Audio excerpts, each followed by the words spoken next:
Welcome back to algebravideos.com. Here we have a problem with parentheses in it. So we've got some numbers, an X, some parentheses here. Maybe that throws you off. Maybe it doesn't. But anyway, we're going to work on this problem here until we get X by itself. So it's all we have to do. Don't worry about the big scary words up here, linear equations. That's why we have the shark and the dinosaur, just to kind of make fun of the big scary words. So let's just skip right over that and look inside the parentheses, because that's what you do first, right? Parentheses are always first in the order of operations. But there's nothing we can do in there. X plus 1 is, there's nothing to simplify. So I'm going to move on to the next thing, which is to multiply through. I've got this 3 on the outside. So to simplify this, I'm going to multiply through and kind of get rid of the parentheses. So 3 times x is 3x. Plus 3 times 1 is 3. So 3x, or 3 times the quantity in parentheses of x plus 1, is 3x plus 3. And now we've gotten rid of the parentheses. So if that was bugging you, that's all you had to do.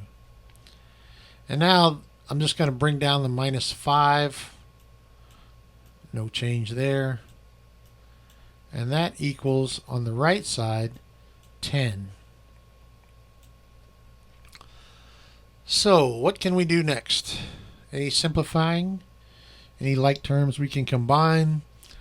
Don't see anything to do with the 3x, but this plus 3 and minus 5, that can be simplified to a minus 2. So I want to rewrite the equation here with 3x, no change there, that 3x is just from right here, and then plus 3 minus 5, that's the same as minus 2. So our equation got shorter. Now on the right side, we still have 10. No change there. So 3x minus 2 equals 10. The next thing I'd like to do is get rid of this minus 2. So I'm going to show you how we do that. First, let me just rewrite the equation. 3x minus 2 equals 10. In order to get rid of that 2, all I'm going to do is add 2 to both sides. I'm going to put a plus 2 over here on the left side, and I'm going to put a plus 2 over here on the right side. So whenever we're working math problems, we can always do anything we want to either side of an equation, as long as we also do the same thing to the other side of the equation. So this was just my choice to add 2 to the left side. But by following the rules of math, if I do that, I need to add 2 to the right side. So let's see what happens when we simplify. I think this term right here, minus 2 and plus 2, what is that going to simplify to? 0, right? First, I'm just going to rewrite the 3x because there's nothing new there. That's this 3x right here. And then minus 2 plus 2, that simplifies to 0, right? So I'll just say minus 0. Minus 2 and plus 2 is 0. And then that equals, on the right side, 10 plus 2, right? So 10 plus 2 is 12. So 3x minus 0 equals 12. And that simplifies to just 3x equals 12. So we're almost there. We're almost home free. We just have to get rid of that 3. So 3 times x, we want to get rid of that 3. So how do we do that? We divide both sides by 3. So I'm going to divide the left side by 3. Got to do the same thing to the right side. And the fact that we're dividing by 3 is just my choice. But whatever my choice is, I've got to do the same thing to both sides. So 3x divided by 3 is going to simplify to 1x because this term right here, 3 divided by 3, that simplifies to 1. Anything divided by the same thing is 1. So that's just a 1. And then x, nothing changes. I'm just going to bring it over and rewrite it. So that's going to be 1 times x is equal to, and then this term here, 12 divided by 3. What's 12 divided by 3? That is 4. Okay, so 1x equals 4. And that can be further simplified to just x equals 4, because we don't really need that 1 out front, right? So I'm going to put a rectangle around that to show that that is our final answer.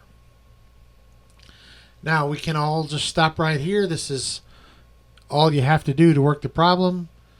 But if you want to be absolutely sure that you got the right answer, then you'll want to plug this number 4, x equals 4, back into the original equation and see if both sides hold true. See if your equation works.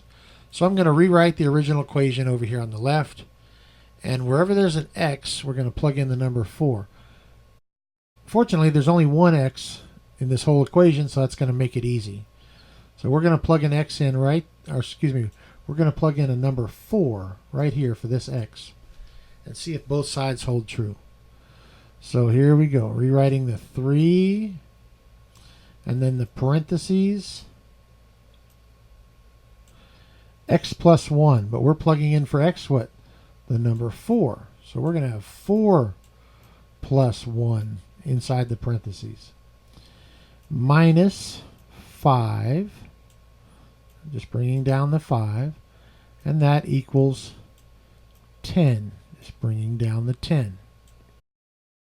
Now simplifying again on the left side, we have 3, and then in the parentheses, we have the term 4 plus 1. Well, that simplifies to the number 5. And then over here, I'm just going to bring down the minus 5. And on the right side of the equation, I'm going to bring down the 10. All right, so let's do multiplication before addition and subtraction, right? So 3 times 5 is 15. Hey, and we get rid of the parentheses now. So 3 times 5 is 15. Minus 5, that's just this term right here. Bringing that down, minus 5 equals 10. And now going back to the left side and simplifying, 15 minus 5, that's 10. And that equals 10. So we got two numbers that equal each other, so I'm going to give us a check mark. And that proves that our solution of x equals 4 is the correct solution. So I'm going to give us an A+. Thumbs up and subscribe. For more videos like this, check out algebravideos.com.